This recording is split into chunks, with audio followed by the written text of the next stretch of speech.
Great story to tell would be how we went recently to a Catholic church to do a little bit of pro bono service to help the community out. You know, they wanted some assistance on maintenance, what that would cost if we partnered up with them, and the compressor that they had a bill to replace, they wanted to see what we could do on that.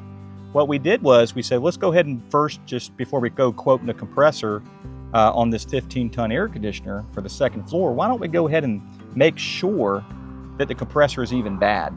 So we went out there, we discovered that the compressor needed to be rewired. The three-phase was wrong. So if that phasing is wrong, then what's going to typically happen is the compressor is going to not run properly.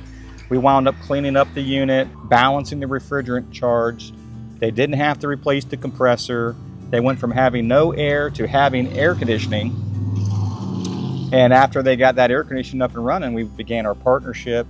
And that's what we like. We like to reach out to the community, and in some ways we can help better than we anticipate. We never know what we're going to get involved with until we're on scene and we're doing something. And I think that was a great story because those kids now have air conditioning